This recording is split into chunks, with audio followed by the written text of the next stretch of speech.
6 p.m. here in Cairo. Time to have a look at the news bulletin from Channel 2. My name is Amal Mukhtar, and I have the pleasure to have with me my dear colleague Lubna Yahya. Hello, Lubna. Amal. How are you?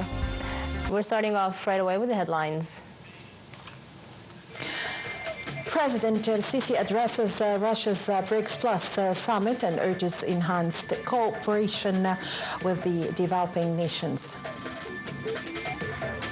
The second Global Congress on Population Health and Human Development concludes.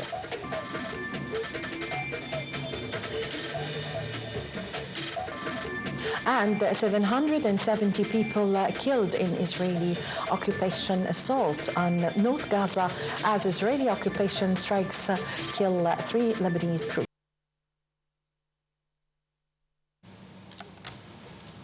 Welcome back, everyone. President Abdel Fattah el-Sisi today reiterated Egypt's keen interest in enhancing the cooperation with developing countries, in particular the southern states, being an important means for combating current challenges. The president made these remarks as he addressed the BRICS Plus summit in the Russian city Kazan. President El-Sisi pointed out to the increasing significance of the BRICS, a gathering based on mutual cooperation and respect for the common interest of the bloc's member states.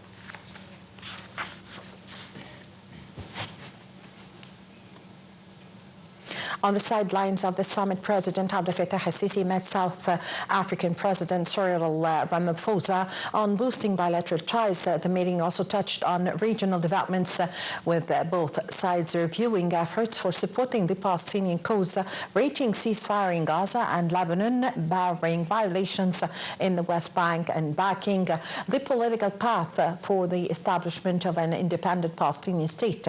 The two leaders also stressed the necessity of assessing urgently needed humanitarian aid into Gaza, with the South African president hailing Egypt's pivotal role in this regard.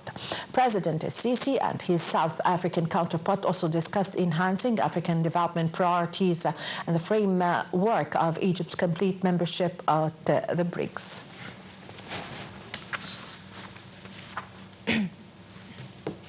Russian President Vladimir Putin told the BRICS leaders today that the Middle East was on the brink of a full-scale war after a sharp rise in tension between Israel and Iran.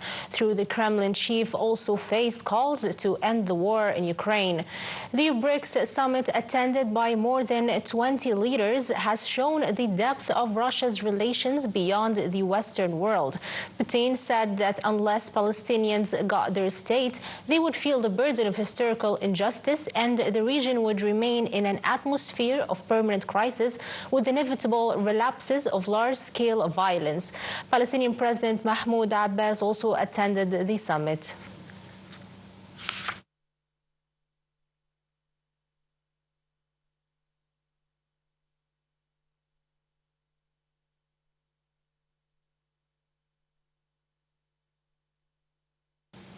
The second Global Congress on Population Health and Human Development wrapped up its activities today. Addressing the concluding session, Minister of Health and Population Khalid Abdel Ghaffar said that Egypt is committed to raise its human development indicator, bolster health, education, welfare levels, as well as social care systems and economic empowerment. The minister said the event is a pivotal platform for exchanging expertise among specialists in different medical fields, which contributes to enhancing cooperation between doctors and scientific experts and helps qualifying distinguished medical cadres capable of handling future health challenges. The 5-day Congress was held under the auspices of President Abdel Fattah el-Sisi in the new administrative capital under the slogan Human Development for a Sustainable Future. The Congress included a number of sessions and workshops on a set of topics pertaining to innovation in the human resources development standards, using artificial intelligence database to trace the development pace, combating obesity, and adopting a tobacco-free lifestyle.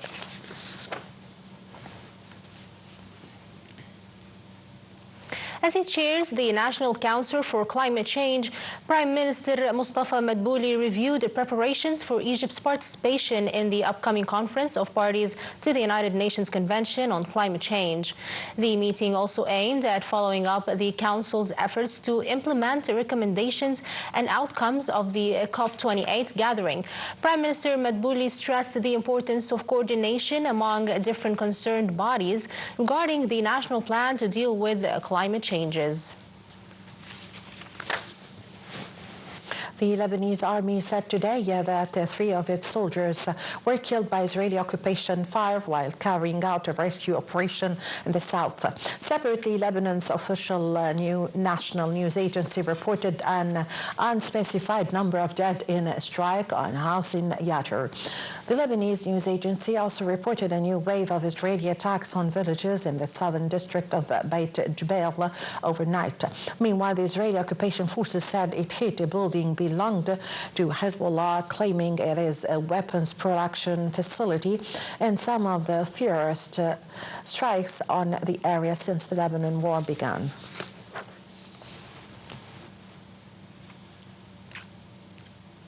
France pledged to provide a €100 million package to support Lebanon at an international conference today. As President Emmanuel Macron said, massive aid is needed to support the country as war has displaced 1 million people, killed over 2,500 and deepened an economic crisis. As well as its financial contribution, Macron said Paris would contribute to equipping the Lebanese army to re-establish control of the country's south in line with the UN Security Council Resolution 1701, which sealed the end of the last Israel-Hezbollah war in 2006. French organizers hope the Paris conference, which gathered over 70 nations and international organizations, will raise enough money to provide the $426 million in humanitarian aid the United Nations said is urgently needed.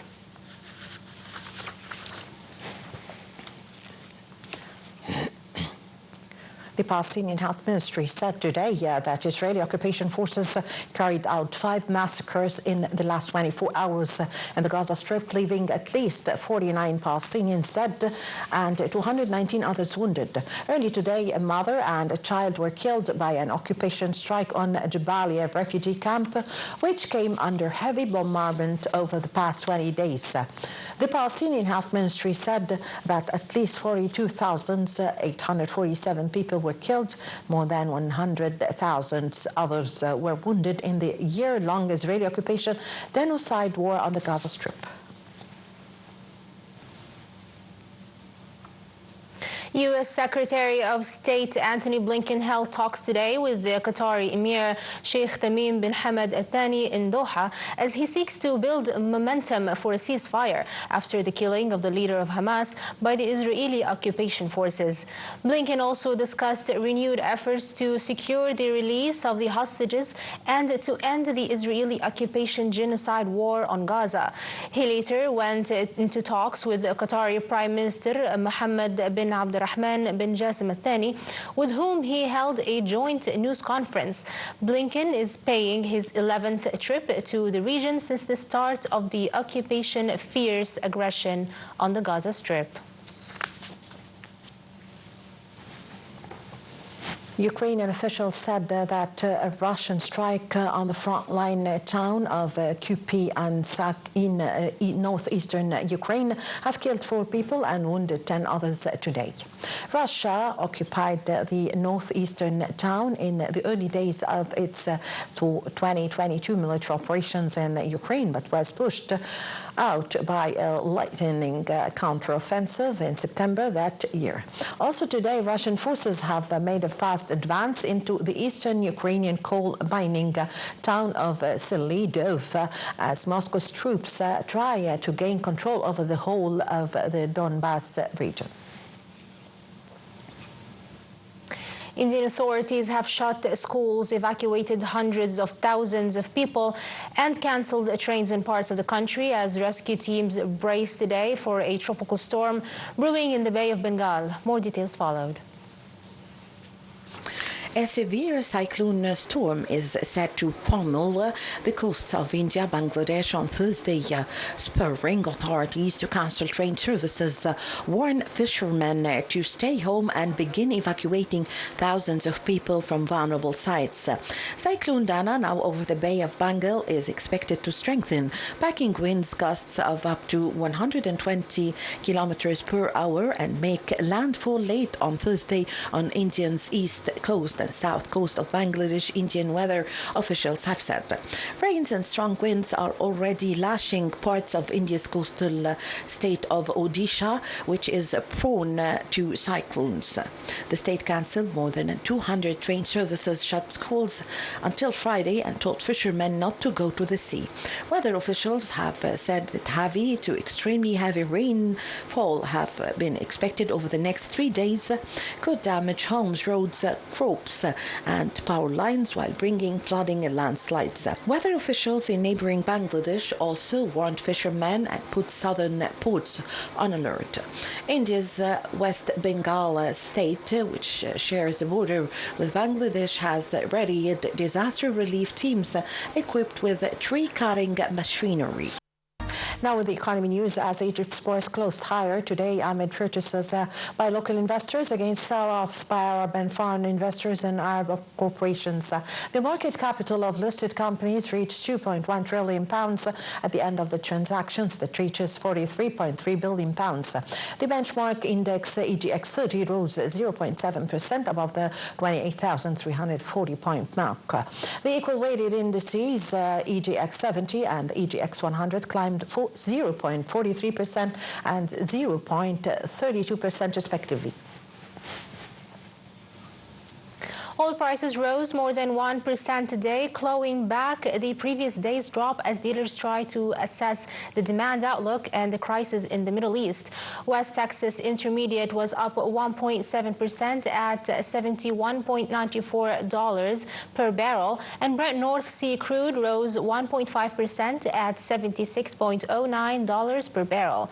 In earlier sessions, oil prices fell after data showed U.S. crude inventories rose by more than expected, even as refining activity rebounded.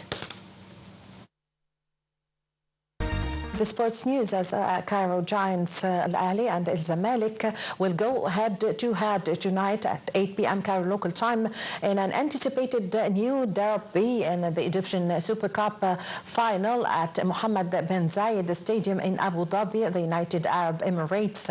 The defending champions qualified for the tournament finals after a 2-1 hard with the over Sirmika Cleopatra in the semi-finals round separately. The White Knights had it to the final showdown after a thrilling 5-4 victory over Pyramids on penalty kicks in the other semi-final.